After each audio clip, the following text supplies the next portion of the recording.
আহ, শেহতীয়া যিটো বান পৰিস্থিতি এইটো আপোনালোকে সকলোৱে দেখিছে। অসমৰ বিভিন্ন প্ৰান্তত এক ভয়াৱহ ৰূপ ধাৰণ কৰিছে আৰু তাৰ লগে লগে আজি এই খোৱাং সমষ্টিৰ হালধিবাৰী কোঁৱৰ গাঁও অঞ্চলতো এই যিটো মাথাউৰিৰ ভয়াৱহ ৰূপ, মাথাউৰিৰ ওপৰেৰে পানী পাৰ হোৱা আমি এটা পৰিৱেশ দেখিছোঁ। আৰু আটাইতকৈ আচৰিত কথা এইটোৱেই যে এই গোটেই মাথাউৰিৰ মানুহে নিজে তেওঁলোকে ইয়াৰ ব্যৱস্থা কৰিব লগা হৈছে। তেওঁলোকে প্ৰতিৰোধৰ ব্যৱস্থাৰ কাৰণে গোটেই ৰাতি মানুহে অনিদ্ৰায় অনাহাৰে ইয়াৰ প্ৰতিৰোধৰ কাৰণে তেওঁলোকে নিজে উদ্যোগ ল'ব লগা হৈছে, নিজে বালি বেগ কঢ়িয়াব লগা হৈছে। আনকি অতি আচৰিত কথা যে জনপ্ৰতিনিধি, চৰকাৰ, প্ৰশাসন তেওঁলোকে বালিও ইয়াত যোগান ধৰিব পৰা নাই, পলস যোগান ধৰিব পৰা নাই, যাৰ ফলত মানুহে নিজে বালি পলস বিচাৰি তেওঁলোকে হাবাথুৰি খাব লগা পৰিৱেশ সৃষ্টি হৈছে। যি সময়ত আমি আগৰ পৰাই কৈ আহিছিলোঁ যে বানপানী গৰাখহনীয়াক ৰাষ্ট্ৰীয় সমস্যা হিচাপে ঘোষণা কৰিব লাগে। এইটো অসমৰ কাৰণে, অসমৰ জাতীয় অৰ্থনীতিৰ ভেটি ভাঙি কুঙা কৰা এই সমস্যাটোৰ স্থায়ী সমাধান লাগে। পৃথিৱী ইমান আগুৱাই গ'ল, কিন্তু আমি অসমৰ ৰাইজে বানপানীৰ লগত আৰু গৰাখহনীয়াৰ লগতে সদায় যুঁজি থাকিব লাগে।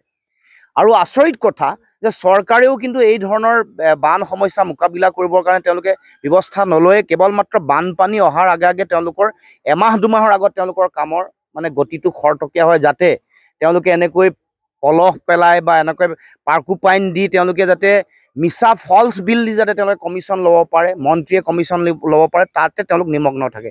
কিন্তু সাধাৰণ জনতাৰ যিটো দুৰ্যোগৰ যিটো অৱস্থা, এই অৱস্থা তেওঁলোকে কেতিয়াও অনুভৱ কৰিব নোৱাৰে। আমি দেখিছোঁ যে বিভিন্ন প্ৰান্তত, ইয়াত আজি খোৱাং সমষ্টিৰ বিভিন্ন প্ৰান্তত পানী এনেকৈ চাৰিওফালে পানীয়ে বুঢ়াইছে। বহু পৰিয়াল ইতিমধ্যে ইয়াৰ পৰা আক্ৰান্ত হৈছে। গতিকে আমি এই সময়ত এটা আহ্বান জনাইছোঁ চৰকাৰক যে তেওঁলোকে ক্ষিপ্ৰতাৰে ইয়াৰ মোকাবিলা কৰিবৰ কাৰণে ব্যৱস্থা গ্ৰহণ কৰক। এই অঞ্চলসমূহত, খোৱাং অঞ্চলৰ এই মাথাউৰিটো তেওঁলোকে বুজ ল'বলৈ কেৱল আহিলেই নহ'ব, ব্যৱস্থা তেওঁলোকৰ ফালৰ পৰা গ্ৰহণ কৰিব লাগিব। জনপ্ৰতিনিধিয়েই হওক, চৰকাৰ প্ৰশাসনেই হওক, ব্যৱস্থা গ্ৰহণ কৰি যাতে মানুহক সকাহ দিয়ে। কাৰণ এতিয়া যি পৰিৱেশ পৰিস্থিতিৰ মাজত আছে, কিবা কাৰণত এই ৮০ দশকৰ যিটো মাথাউৰিটো যদি কিবা কাৰণত ক'ৰবাত অকণমান বিসংগতি ঘটে, অকণমান যদি কিবা হয়, এটা ভয়াৱহ পৰিৱেশ হ'ব। এই কথা চৰকাৰে উপলব্ধি কৰা দৰকাৰ, জনপ্ৰতিনিধিয়ে উপলব্ধি কৰা দৰকাৰ। তাৰ কাৰণে এই সময়ত সামূহিকভাৱে যিটো প্ৰতিৰোধৰ যিটো ব্যৱস্থা, এইটো কিয় কৰিব পৰা নাই, মই এইটো আচৰিত হৈছোঁ যে কিয় প্ৰয়োজনীয় যুদ্ধকালীন তৎপৰতাৰে যিবোৰ কাম কৰিব লাগে, বালি পলস যোগান ধৰি, বস্তা যোগান ধৰি, এইটো যিটো প্ৰাৰম্ভিক যিটো মৌলিক কাম, এই কাম কৰিবলৈ কিন্তু জনপ্ৰতিনিধি তেওঁলোকৰ আগ্ৰহ দেখা নাই, তেওঁলোকে কাম কৰা নাই। এই কথাই প্ৰমাণ কৰে যে তেওঁলোক চূড়ান্তভাৱে বিফল আৰু তেওঁলোকৰ মানুহৰ এই ভয়াৱহ সমস্যাটোৰ প্ৰতি তেওঁলোকৰ দায়বদ্ধতা নাই। তেওঁলোকৰ যিটো দায়িত্ব থাকিব লাগে, দায়িত্বহীনতাৰ যিটো পৰিৱেশ আমি দেখিবলৈ পাইছোঁ। গতিকে আমি ইতিমধ্যে সমগ্ৰ অসমৰ বিভিন্ন প্ৰান্তত হৈ থকা বানপানী যিসকল ৰাইজে আক্ৰান্ত হৈছে, তেওঁলোকক উদ্ধাৰ অভিযান চলাবৰ কাৰণে মুখ্যমন্ত্ৰীক আমি দাবী উত্থাপন কৈছোঁ যে পুলিচ প্ৰশাসন বা NDRF, SDRF সকলোকে লগাই য'ত য'ত মানুহ আক্ৰান্ত হৈছে ক্ষিপ্ৰতাৰে উদ্ধাৰ অভিযান চলাব লাগে। যাতে য'ত য'ত প্ৰয়োজনীয় অস্থায়ী শিবিৰৰ দৰকাৰ, তাত অস্থায়ী শিবিৰ প্ৰতিষ্ঠা কৰিব লাগে। অস্থায়ী শিবিৰ আৰু আন অঞ্চলসমূহত প্ৰয়োজনীয় খাদ্যৰ যোগান ধৰিব লাগে। বিশেষকৈ শিশুসকলৰ খাদ্য, স্বাস্থ্য, এইবোৰৰ কাৰণেও বিশেষ ব্যৱস্থা তেওঁলোকে গ্ৰহণ কৰিব লাগে। তাৎক্ষণিক আৰু তৎপৰতাৰ ব্যৱস্থা গ্ৰহণ কৰিব লাগে।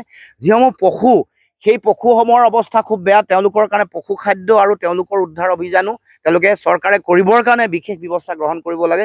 এইটো আমাৰ দাবী। আৰু আমাৰ দলৰ যিসকল নেতৃত্বত থকা যিসকল কেন্দ্ৰীয় নেতৃত্ব, জিলাৰ যিসকল নেতা কৰ্মকৰ্তা আছে, সমষ্টি বা পঞ্চায়ত পৰ্যায়ত যিসকল আমাৰ দলৰ কৰ্মকৰ্তা নেতা আছে, আমাৰ যিসকল জাতীয় সেৱক যিসকল আছে, সকলোৱে যাতে ৰাইজৰ কাষত থাকে, তেওঁলোকক সহায় সহযোগিতা আগবঢ়ায় আৰু বিভিন্ন ধৰণৰ কথা বতৰাবোৰত যাতে তেওঁলোকে উদ্যোগ লয় সহায় কৰিবৰ কাৰণে, তাৰ কাৰণে মই সকলোকে আহ্বান জনাইছোঁ।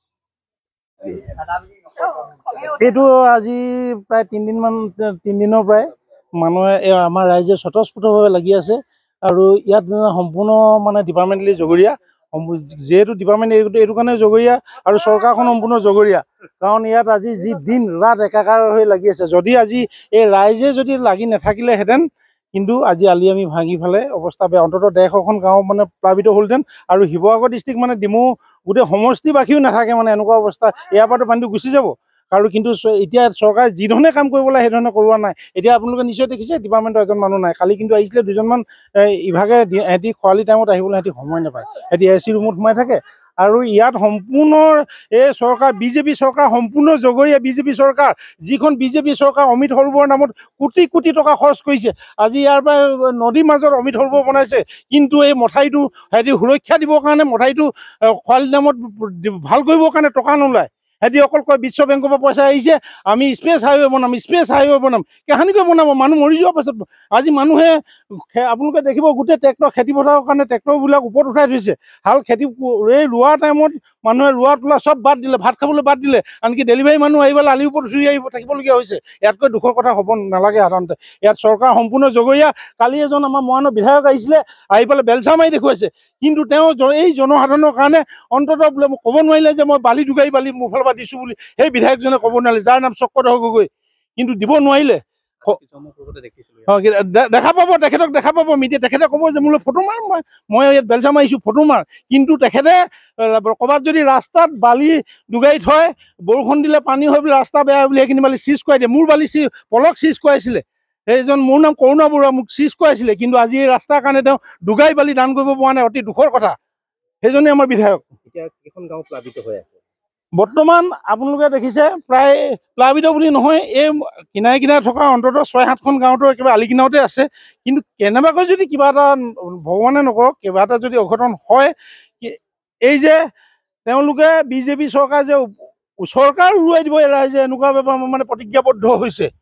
কাৰণ সম্পূৰ্ণ পানী তলত। ইয়াত আজি এটা ৰিংবান আপোনালোকে দেখিছে, ৰিংবান সম্পূৰ্ণ কালি ভাগিলে। তেওঁলোকে যদি খৰালি টাইমত যদি তাৰ ব্যৱস্থা ল'লেহেঁতেন, কোনো এটা মানে বিজ্ঞানসন্মতভাৱে কোনো মথাউৰি নিৰ্মাণ কৰা নাই। আৰু তেখেতলোক মানে ইয়াত কোনো অফিচাৰ বা হেৰিয়ৰ END ডিপাৰ্টমেণ্টৰ মানুহ খৰালি টাইমত কোনো এটা মানুহৰ দেখিবলৈ পোৱা নাযায়। কালি কিন্তু কেইবাটাও মানুহ দেখা পাইছোঁ। কালি মই তেওঁলোকৰ লগত প্ৰশ্ন কৰিছোঁ যে আপোনালোক আজি আহিব পাৰিলে, আজি কেনেকৈ আহিলে, আজিয়ে প্ৰথম আহিছে নেকি আপোনালোকৰ চাকৰি জীৱনত, সেনেকৈ মই প্ৰশ্ন কৰিছোঁ। আমাৰ 1 নং কোঁৱগাঁও হালদিবাৰী, কি ক'ম আৰু, আমাৰ কালিৰ পৰা মানে চুলি আগত জিৰ বান্ধি আছোঁ, ভগৱানকে প্ৰাৰ্থনা কৰিছোঁ আৰু হেৰি চাকি বন্তি জ্বলাইছোঁ, ধূপ দিছোঁ, কালিও দিছোঁ, আজিও দিছোঁ। আৰু আমি যাতে এই মথাউৰিটো সুৰক্ষা কৰিব পাৰোঁ বুলি আমি নিজে সতৰ্ক হৈছোঁ বাৰু।